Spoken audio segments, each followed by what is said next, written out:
북한이 우리보다 군사력이 강했던 1960, 70년대 남북이 군사적으로 긴장하던 시기, 박정희 정권의 급선무는 국가안보였습니다.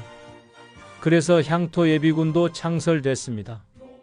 나라를 지키는 젊은 장병들은 목숨 걸고 밤낮 없이 맹훈련이었습니다. 실전 같은 훈련은 항상 위험을 감수해야 했고 그로 인해 부상을 당하는 경우도 많았습니다. 그 시절 군부대를 자주 찾는 한 여인이 있었습니다. 대한민국 영부인 유경수 여사였습니다. 유경수 여사의 군 방문 가운데에는 특히 주목할 점이 있습니다.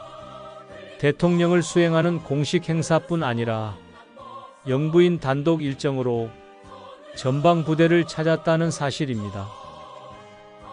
당시는 군사적 긴장이 높던 시기였고 최전방 지역 방문은 항상 안전에 부담이 있는 일정이었습니다. 그럼에도 그녀는 장병들을 직접 만나기 위해 북한이 보이는 최전방까지 전방을 찾아다녔습니다. 그녀의 방문은 단순한 격려 행사가 아니라 나라를 지키는 현장을 직접 확인하고 장병들을 위로하려는 마음에서 이루어진 것이었습니다. 부대를 방문한 유경수 여사는 형식적인 연설보다 장병들과의 대화를 더 중요하게 생각했습니다. 가족들은 멀리 계시지요? 추운 데서 근무하시느라 고생이 많습니다.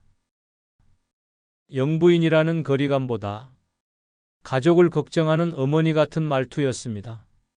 장병들에게는 국가 최고 지도자의 부인이 자신들을 직접 찾아왔다는 사실 자체가 큰 격려가 되었습니다. 유경수 여사는 전방 부대뿐 아니라 전국의 군 병원도 수시로 방문했습니다. 훈련 중 사고와 질병으로 치료를 받는 장병들을 직접 만나 위로하기 위해서였습니다. 병실에 들어온 그녀는 항상 몸 상태를 먼저 물었습니다. 어디가 제일 힘듭니까?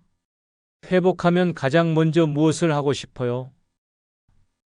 중상을 입은 장병을 만났을 때 눈물을 보였다는 일화도 전해집니다. 이 젊은이도 부모님이 얼마나 걱정하시겠어요.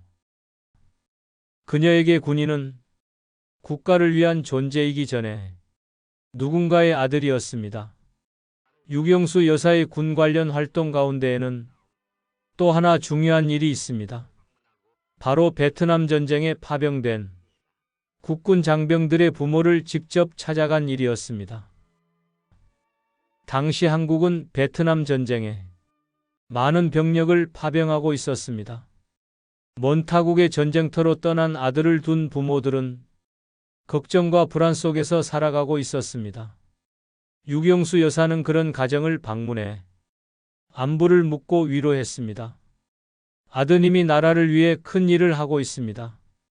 이 말은 단순한 격려가 아니라 국가가 가족의 희생을 알고 있다는 확인이기도 했습니다.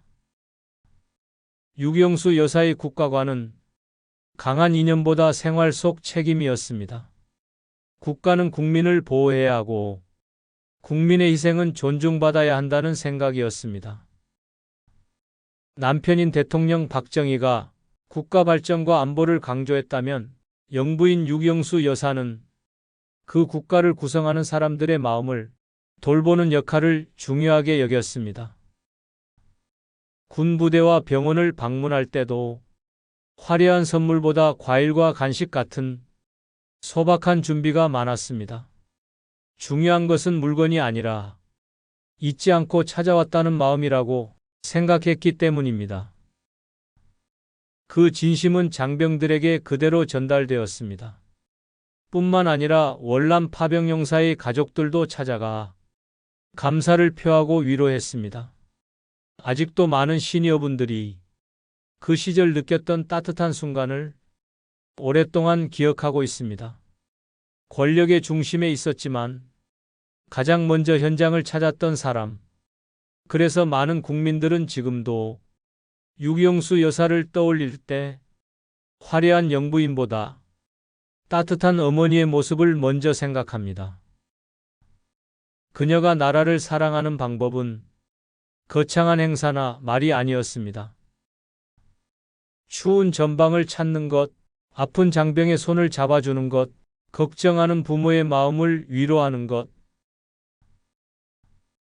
유경수 여사는 그 가장 인간적인 방법으로 국가를 사랑했던 사람이었습니다. 그래서 유 여사가 서거했을 때 전국의 많은 예비역들이 친가족을 잃은 것처럼 슬퍼했습니다. 그래서 지금도 그 따뜻했던 마음의 온기와 소탈하고 인자한 모습을 기억합니다. 우리 코리안 시니어는 당당하게 살아왔습니다. 코리안 시니어 라이프는 계속됩니다. 강건하고 평화롭게 살아가십시다. 여러분의 추억과 생각을 댓글로 공유해 주세요. 시청해 주셔서 감사합니다.